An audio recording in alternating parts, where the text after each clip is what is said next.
c'est HR, votre chroniqueur. Là, je vais vous parler du film The Old Guard 2, disponible sur Netflix depuis le 2 juillet 2025. Film qui fait suite à The Old Guard, sorti en 2020. Alors, avant d'aller plus loin, n'oubliez pas, si vous n'êtes pas abonné, pensez à le faire, pensez à la petite cloche pour notif. Let's go! Alors tout d'abord, fiche technique de ce film. Il est réalisé par Victoria Mahoney. Il dure à peu près 104 minutes. C'est un film dans le registre du fantastique. Alors, dans le fantastique, essentiellement par rapport à la notion d'immortel. Sinon, tous les décors sont extrêmement similaires à notre quotidien. Mais bon. Ce film est principalement porté par l'actrice Charlize Theron, qui interprète le personnage Andy Andromaque, mais également une superstar au sein de son casting, l'actrice Uma Thurman, qui interprète le personnage Discord. Alors d'ailleurs, je vous le dis tout de suite, ma scène préférée durant ce film est la confrontation de l'actrice Uma Thurman et Charlize Theron. Cela se déroule sur une sorte de terrasse, une sorte de combat à l'arme blanche, une avec une hache, l'autre avec un sabre, enfin plus précisément un katana. La scène est bien foutue, avec en plus les hélicoptères qui partent à l'horizon, enfin bon bref. Voilà, c'est la séquence que j'ai aimée de ce film. Mais avant de vous détailler ce que j'ai aimé, ce que je n'ai pas aimé, rappel de l'histoire du premier opus.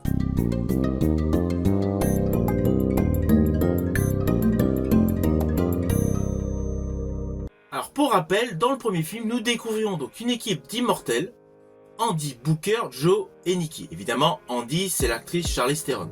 Ils se faisaient trahir et leur mission au Soudan du Sud était en réalité un piège monté pour dévoiler leur pouvoir. Au cours de cette mission, le personnage Neil, une lieutenant marine d'Afghanistan, découvrait qu'elle était également immortelle après avoir guéri miraculeusement. Implicitement, Andy décide de l'intégrer au groupe et peu après, la grande multinationale Merrick capture la bande pour étudier leur capacité de régénération et tenter naturellement de les reproduire par le biais de laboratoires. Une nouvelle fois, une traîtrise éclate. Booker se range du côté de la firme, fatigué de vivre éternellement. Neil sauve le groupe et Merrick est éliminé. Et Booker finit banni pendant 100 ans. Et c'est là qu'on arrive sur le deuxième opus, celui de 2025, disponible sur Netflix depuis le 2 juillet dernier.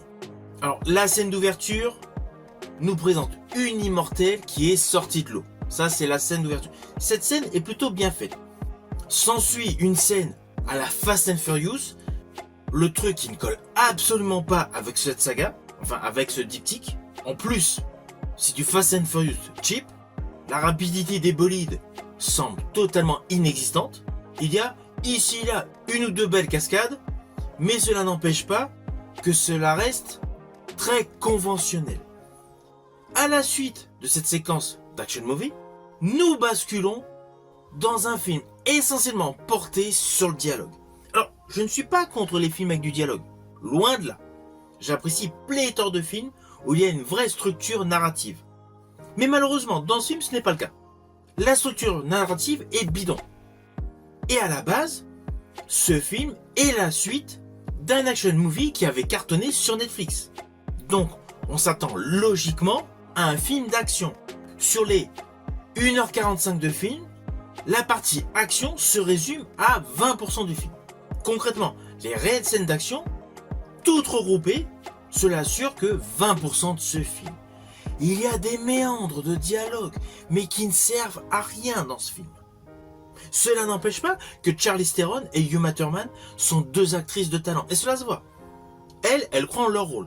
Le problème, c'est que tous ceux qui sont autour d'elles, pas du tout, et le scénariste s'est loupé. Car on va pas se mentir, l'histoire de voler l'immortalité de quelqu'un et de la transmettre à quelqu'un d'autre, ou de la récupérer, cela reste très moyen. C'est un concept très particulier. Jadis, la saga portée par Christophe Lambert, Highlander, d'ailleurs où il y a un remake actuellement avec Henry Cavill, la passation d'énergie, donc d'immortel, avait un côté logique. On sait que c'est impossible, on sait que c'est irréel, mais il y avait un côté logique. Là, la passation d'immortalité entre les différents protagonistes, c'est du grand n'importe quoi. C'est vraiment du grand n'importe quoi. Et puis comme je vous l'ai dit auparavant, les scènes de dialogue n'apportent rien et elles sont trop légion. Cela casse complètement le rythme de ce film. Alors tout ce qui est chorégraphie, scène de combat, même le son, c'est mal effectué. Certains cadrages sont loupés. En fait, l'ensemble de ce film est mal exécuté. La direction des acteurs a été un ratage total. Pourtant, il y avait ici et là quelques bonnes idées. Perso, j'ai bien aimé le côté flashback, avec principalement le fait de voir le personnage interprété par Uma Thurman dans une époque médiévale. Mais c'est vraiment tel des micro-capsules. Ici et là, il y a quelques éléments qui sont bons. La scène d'ouverture avec la femme qui est sortie de l'eau, côté flashback.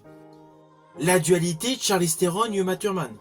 Un certain dialogue entre un personnage clé et le personnage interprété par Charlize Theron dans une bibliothèque. Et voilà, c'est très disséminé.